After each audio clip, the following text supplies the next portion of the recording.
El verdadero prime de Nightwish no es el que todos creen. En más de 25 años, la banda de Tuomas Holopainen ha cambiado de voz, de sonido y hasta de identidad. Desde la crudeza power de Oceanborn, pasando por la épica sinfónica con Once, hasta la evolución moderna con Endless Forms Most Beautiful. Pero aquí viene la pregunta incómoda. ¿Fue su pico creativo en la era de Tarja o Anette, o ya vienen en decadencia con Floor Jansen? No venimos a repetir opiniones, vamos a desarmar el mito y descubrir cuál es realmente el mejor momento de Nightwish. No es el que estás pensando.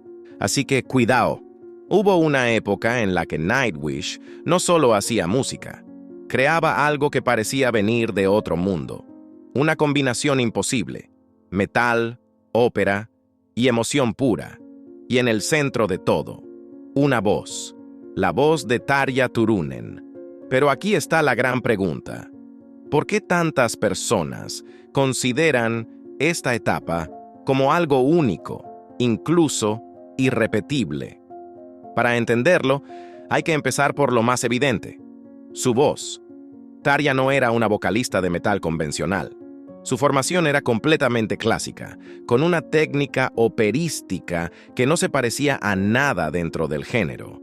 Mientras otras bandas buscaban agresividad o potencia, Nightwish apostó por algo radicalmente distinto: elegancia. Escucha canciones como Nemo, Sleeping Sun o Ghost Love Score, y notarás algo clave. Tarja no canta sobre la música. La música gira alrededor de ella y eso, quieras o no, toca algo dentro de ti. Su voz no era un instrumento más, era el eje central de toda la composición. Y eso creó una identidad sonora imposible de replicar. Pero esto no fue casualidad. Detrás de todo estaba Tuomas Holopainen, el cerebro creativo de la banda. Desde el Paleolítico, Tuomas entendió algo que cambiaría el metal para siempre. La voz de Tarja no debía adaptarse al género. El género debía adaptarse a ella. Y así nació el sonido característico de Nightwish. Álbumes como Oceanborn, Wishmaster y especialmente Once no solo mezclaban metal con elementos sinfónicos, los fusionaban de forma orgánica. No era un experimento, era una nueva forma de hacer música. Entonces, ¿por qué es irrepetible? Porque no se trataba solo de talento, se trataba de una combinación muy específica de factores. Una vocalista con formación clásica en un mundo dominado por lo moderno, un compositor con visión cinematográfica y una banda en pleno proceso de descubrir su identidad. Ese tipo de alineación no ocurre dos veces. Es como capturar un momento exacto en el tiempo, y cuando ese momento pasa, no se puede recrear. Para muchos fans, esta etapa no es solo música, es nostalgia, es descubrimiento, es la primera vez que escucharon algo completamente diferente. La voz de Tarja tenía una cualidad casi mística, fría, distante, pero profundamente emocional. No era una emoción directa, era más bien como observar un paisaje hermoso, pero inalcanzable. Y eso generaba una conexión muy particular con el oyente. Cuando Tarja fue expulsada de la banda en 2005, no solo se fue una cantante, se cerró un capítulo completo en la historia de Nightwish. La banda evolucionó, cambió, creció, pero ese sonido específico quedó en el pasado. Y ahí es donde nace la percepción de lo irrepetible, la esencia, el verdadero Nightwish. Porque sí, Nightwish siguió adelante, pero esa magia inicial, esa primera chispa, solo existió una vez. Cuando se habla del mejor momento de Nightwish, casi todos miran hacia el pasado, hacia la era clásica, la más intocable. Pero, ¿y si te dijera que su verdadero prime llegó después? Sí, después de uno de los cambios más polémicos en la historia del metal, la llegada de Anette Olzon, una etapa criticada, dividida, pero también increíblemente innovadora. Tras la expulsión de Turunen, muchos pensaron que Nightwish murió, y en cierto modo tenía sentido. Tarja era una voz única, casi imposible de reemplazar, pero en lugar de buscar una copia, Tuomas tomó una decisión arriesgada: cambiar completamente el enfoque. Annette Olson no era operística. No venía del mundo clásico. Su voz era más directa, más pop, más humana. Y eso lo cambió todo. Con Annette, Nightwish dejó de sonar como una banda de ópera con guitarras y empezó a sonar como algo mucho más accesible, más mainstream. El álbum Dark Passion Play marcó el inicio de esta transformación. Aquí, las canciones ya no dependían exclusivamente de una voz dominante, sino de estructuras más dinámicas, más emocionales, más cercanas. Temas como Amaranth o The Poet and the Pendulum mostraban un enfoque distinto, más melódico, más inmediato, más conectado con el oyente promedio. Y para muchos, eso fue una mejora.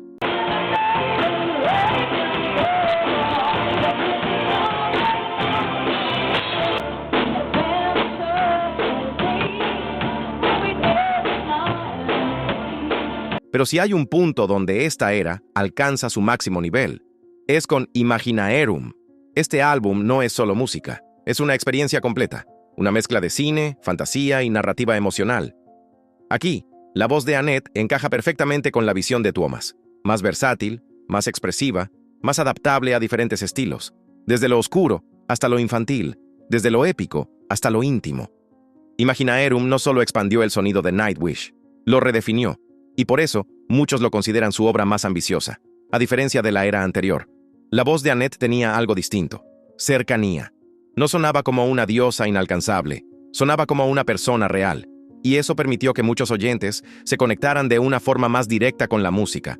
Las letras se sentían más personales, más vulnerables, y esa vulnerabilidad es lo que algunos consideran el verdadero punto fuerte de esta etapa, pero no todo fue positivo. Esta era dividió a los fans como nunca antes. Para algunos, Nightwish había perdido su esencia.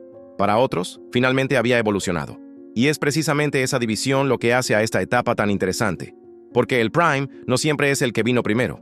A veces es el más valiente, el que se atreve a cambiar, incluso si eso significa perder parte de su identidad original. Si hay una etapa de Nightwish que suena completa, es esta. Una era donde todo lo que la banda fue, finalmente converge. Y en el centro de todo, una fuerza imparable, Floor Jansen. Pero la pregunta es clara, ¿estamos viendo el verdadero Prime de Nightwish en tiempo real? ¿O estamos sobrevalorando muy rápido? Floor Jansen llegó para ser la reemplazante de la voz original. Llegó para hacer algo mucho más difícil. Integrar todo lo que Nightwish había sido. A diferencia de etapas anteriores, Floor tiene algo único. Puede ser operística, puede ser rockera, puede ser suave o completamente explosiva, en una sola canción. Y eso cambia completamente el juego. Canciones antiguas como Ghost Love Score o Dark Chest of Wonders adquieren una nueva dimensión con su interpretación. No es nostalgia, es evolución. Con Floor y bajo la dirección de Mr. Tuomas, porque hay que decirlo, Tuomas lo controla todo en la banda, Nightwish alcanza algo que antes parecía imposible: equilibrio. El álbum Endless Forms Most Beautiful marca el inicio de esta etapa, pero es con Human Nature, donde la banda muestra su lado más maduro. Aquí ya no buscan demostrar nada. No necesitan ser más rápidos ni más pesados. Ahora el enfoque es distinto. Atmósfera, narrativa, profundidad. Nightwish deja de competir y empieza a construir. Básicamente el Tuomas dice, ya le bajó a las revoluciones, ya no necesito volver al virtuosismo, dejando claro que lo que fueron discazos como Oceanborn, Wishmaster, Century Child, Once, Dark Passion Play e Imaginaerum solo son un resplandor de lo que alguna vez fue Nightwish. Si hay un punto donde esta era realmente brilla, es en directo. Floor no solo canta, domina el escenario, su presencia, sus 3 metros de envergadura, su control vocal, su capacidad de adaptación, hacen que cada show se sienta definitivo. Para muchos fans, esta es la mejor versión en vivo de Nightwish en toda su historia. Porque aquí no hay limitaciones. Todo el catálogo de la banda finalmente puede interpretarse a un nivel que se creía reservado solo para una deidad. La era Tarja. Ventajas. Identidad única. Fusión de metal más voz operística que definió el sonido de Nightwish. La atmósfera. Es algo difícil de replicar y solo ocurrió una vez. Impacto histórico. Estableció el symphonic metal en el mainstream. Desventaja. La monotonía vocal. La voz operística siendo su mayor virtud, es a su vez su mayor limitación. La era Annette. Ventajas. Mayor accesibilidad. Sonido más melódico y directo, creado para llegar a las masas. Versatilidad narrativa, especialmente en Imaginaerum. Desventajas. División entre fans. Muchos no aceptaron el cambio tras la expulsión de Tarja. Limitación en directo. En comparación con otras etapas, esta es la más cuestionada en este aspecto. La era Floor. Ventajas. Máxima versatilidad vocal. Ópera, rock, metal, todo en una sola cantante. Mejor rendimiento en vivo de toda la historia de la banda. Etapa más completa, al menos en directo. Desventajas. Discos divisorios. La innovación ya ocurrió en etapas previas. Ni siquiera en la era Annette fue tan divisorio este tópico. Menos esencia definida que la era Tarja. Como podéis ver, cada era de Nightwish tiene sus puntos fuertes y sus puntos flacos, y eso no tiene nada de malo. De hecho, refuerza la dirección de Mr. Tuomas de reinventar a su mayor creación, llevando las capacidades de sus de los músicos a su máximo nivel. Y para ti, ¿cuál es el prime de Nightwish? ¿Está en el pasado o es con Floor Jansen? Deja tu opinión en los comentarios. Suscríbete al canal, dale like y hypea el video, y comparte este video con más personas. Sueña con Annettecita. Y nos veremos en un relato opuesto.